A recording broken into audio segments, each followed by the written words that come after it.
Hello YouTubers, I am the Weather Dude. Thank you for tuning back into my channel.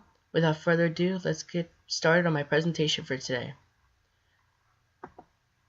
So we're going to start off with our winter outlook for 2018 and 2019. I think that the winter 2018-2019 will be very similar to a weak to moderate El Niño pattern. Well, you may ask, what is a weak to moderate El Niño? Weak to moderate El Niño is when the waters in the East and Central Pacific are slightly to moderately above normal. Not too far, but they're still above normal nonetheless. We also may have very warm waters off the Gulf of Alaska. Well, what does this mean for the East Coast and West Coast? Let's look on the next slide. So this warm blob over Alaska you see here is going to direct the jet stream well to the north, and it's going to take a huge dip in the east. So with a weak to moderate El Niño, or in this case, the warm waters over the Gulf of Alaska, the west is going to be very warm and the east is going to be very cold. And you see there's those warm waters in the east and central Pacific, resulting in that El Niño pattern.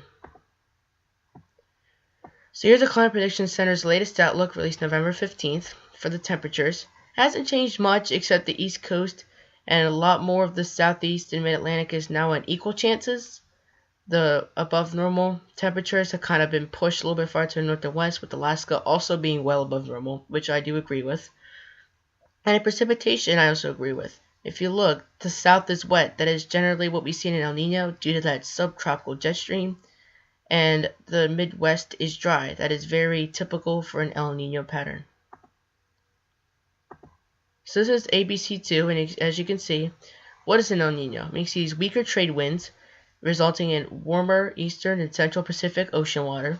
And we have an active subtropical jet stream, which results in that southern storm track, and then they track up the east coast, which results in a lot of snow and mix and rain from mid-Atlantic, from the Carolinas to New England. And you can see the polar jet brings in the cold, and the subtropical jet brings in the moisture. And the subtropical jet can also bring cool conditions, but not cold like the polar jet can. My next story, we're going to see relief for California's wildfires. Yay! In the short term, we will continue to stay dry. Not overly dry, but we will stay dry and the winds will be lighter. In the long term, we will see relief in the form of rain and mountain snow. The snow will be above 7,000 feet in elevation. According to TropicalTidbits.com, the GFS model, North California could see 4 to 6 inches of rain. Southern California could see up to ½ inch. And according to PivotalWeather.com, the GFS model, North California could see 6 to 10 inches of rain, with Southern California seeing up to ¼ inch. So that's going to be very crucial for the Woolsey fire down there. So the Storm Prediction Center. Here's day 1 outlook on the left, day 2 on the right. Day 1 is just an elevated risk for Southern California, which is significantly lower from the past few days. And day 2, no areas in fire risk. So that should result in relief for the California wildfires and the people who are trying to fight them. Thank God. Touch of winter for the Northeast, real briefly. A weak low pressure system is tracking to the northeast as we speak. This system dropped 1 to 4 inches of snow from Scranton, Pennsylvania to down east Maine. For example, Bangor and Bar Harbor along the coast. No coastline snow, though, anywhere south of Maine.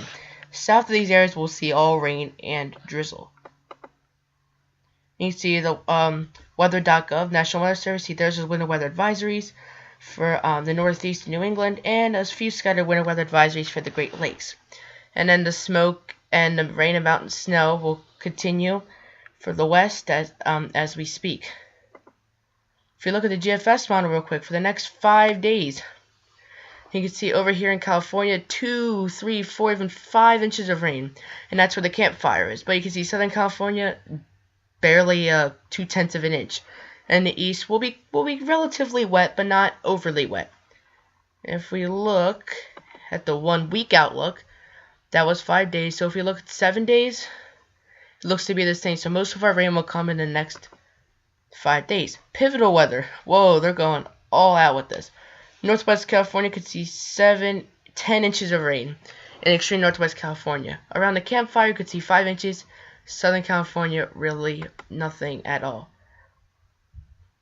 So, thank you for watching my presentation, and I hope to see you soon. I will be making another video very soon, so consider liking or subscribing to my channel. I am the Weather Dude, signing off till next time.